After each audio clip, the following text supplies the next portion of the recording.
मम्मा, ये अमरूद तो बहुत मीठा है, आप कहाँ से लाई है ये अमरूद?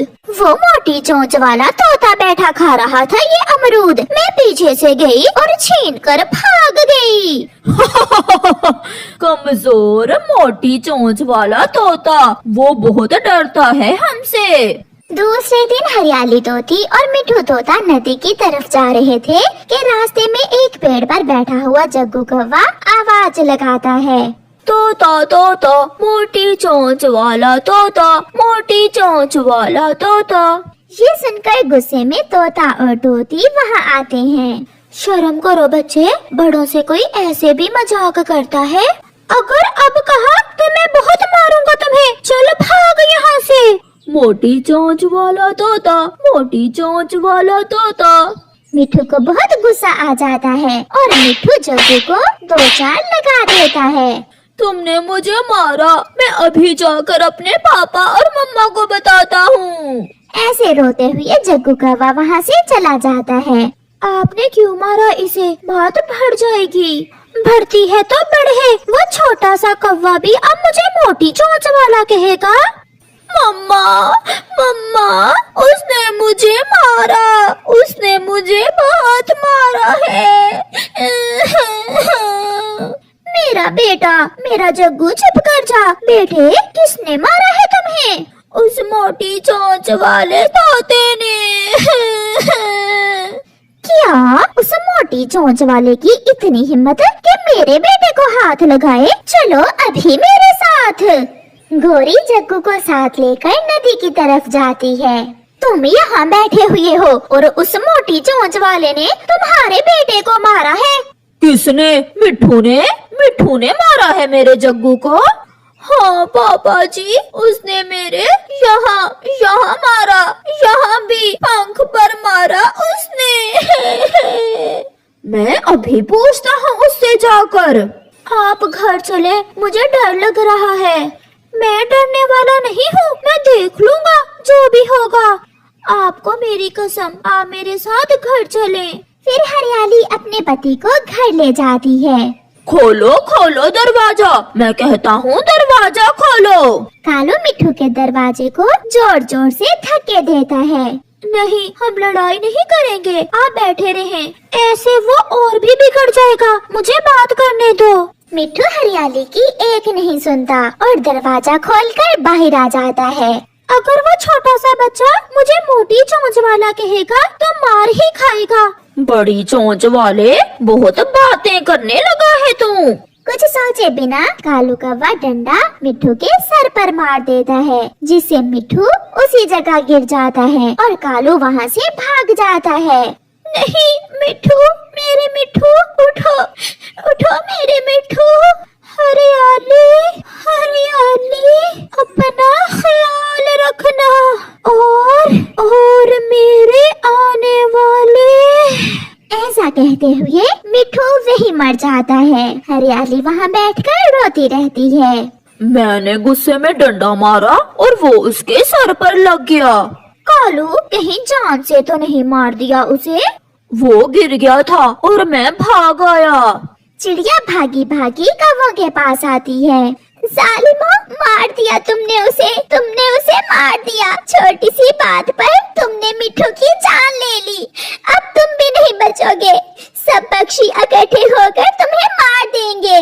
रात हो जाती है। कालू, मुझे डर लग रहा है, अब पक्षी हमें नहीं छोड़ेंगे। लड़ाई तक तो बात ठीक थी, तुमने उसकी जान ही ले ली। ये सब तुम्हारी वजह से हुआ है, ना तुम मुझे इतना गुस्सा दिलाती और ना ये सब होता। पापा, आपने उसे जान से क्यों मारा? मैंने भी तो उसे मोटी चोंच वाला कहा था, इसलिए अंकल मिठू ने मुझे मारा था। कालू, अब हम रात के अंधेरे में ये जंगल छोड़कर भाग जाते हैं। मगर हम जाएंगे कहाँ? हम तुम्हारे मामा जी के पास चले जाएंगे। अगर हम यहाँ रहे तो पक्षी हम सबको मार देंगे। फिर आधी रात को कौवों का वो परिवार जंगल छोड़कर दूसरे जंगल चला जाता है। हरियाली बहन, शांत हो जाए, सब बहुत गुस्से में है। कबूतर भी, बुलबुल भी और चील दी ने भी कहा है कि सब मिलकर कौवों से बदला लेंगे।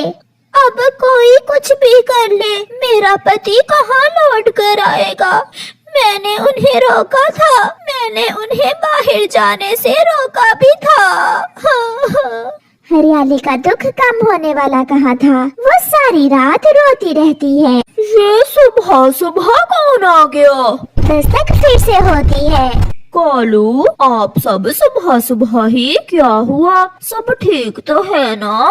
मामा जी, हमसे खून हो गया है, हमें कुछ दिन आप अपने घर में रख लें। खून? किसका किसका खून कर दिया है तुमने? मिठू तोते से लड़ाई हो गई थी। कालू ने गुस्से में डंडा मारा जो उसके सर पर लग गया और वो वहीं मर गया। किसी की जान लेकर तुम यहाँ आ गए हो ताकि सब पक्षी मेरे दुश्मन बन जाएं। आप यहाँ से जाएं, मैं आपको अपने घर में 1 मिनट के लिए भी नहीं रखूंगा। कालू का मामा दरवाजा बंद करके घर चला जाता है। सुबह सुबह ही सब पक्षी इकट्ठे होकर कौवों के घर जाते हैं। वो भाग गए हैं। मैं पहाड़ों की तरफ देखती हूँ और तुम सब घने जंगल में। उन दुष्ट कौवों को सजा जरूर मिलेगी। सब पक्षी कौवों को ढूंढ रहे थे। वो सब बहुत गुस्से में थे। लाल तोता तो हाथ में डंडा उठाए हुए था। मेरा भाई इसी जंगल में रहता है, हम मेरे भाई के पास चले जाते हैं। फिर वो सब गोरी के भाई की तरफ जाते हैं। मुझे सब मालूम हो गया है, ये बात जंगल में आग की तरह फैली हुई है। सब डंडे लेकर तुम्हें ढूंढ रहे हैं। तुम्हारे साथ मैं मरना नहीं चाहता। भाई, वो हमें मार देंगे। मेरा जग्गू, मैं अपने जग्गू को मरता नहीं देख सकती। ये सब पहले सोचना था। किसी की जान लेते हुए तुम्हें जरा खौफ न आया? आप सब जाएं यहाँ से। कोई भी उन कौवों को अपने घर रखने के लिए तैयार न था। वो भटकते रहते हैं। वो कई दिन छुप छुप कर गुजारते हैं, भूखे प्यासे, कभी यहाँ तो कभी वहाँ। रात के अंधेरे में वो परिवार एक सूखे हुए पेड़ पर बैठा हुआ था। जिंदगी में कितना सुकून था। घर था, खुशियाँ थी, भोजन था और सब हमसे डरते भी थे। कोई है, छुप जाओ, सब छुप जाओ।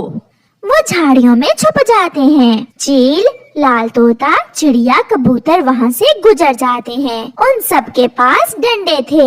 हम नहीं बचेंगे, एक ना एक दिन तो वो हमें ढूंढ ही लेंगे।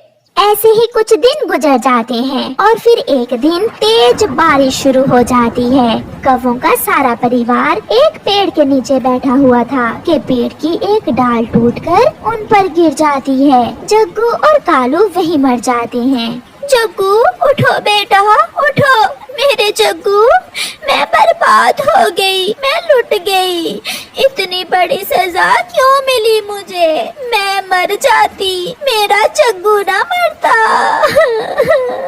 गोरी रोती है, बहुत रोती है, मगर अब कुछ भी लौट कर नहीं आने वाला था। गोरी पागल हो जाती है। वो सारा दिन धूप में चुपचाप बैठी रहती। वो एक जिंदा लाश थी। हरियाली को तो ऊपर वाले ने अंडा भी दे दिया था। वो अपने अंडे की खातिर फिर से जीना सीख रही थी। मगर अब गोरी की जिंदगी में कोई खुशी ना थी। इसलिए तो कहते हैं कि अपने गुस्से पर काबू रखें, क्योंकि 2 पल का गुस्सा कई परिवार उजाड़ देता है।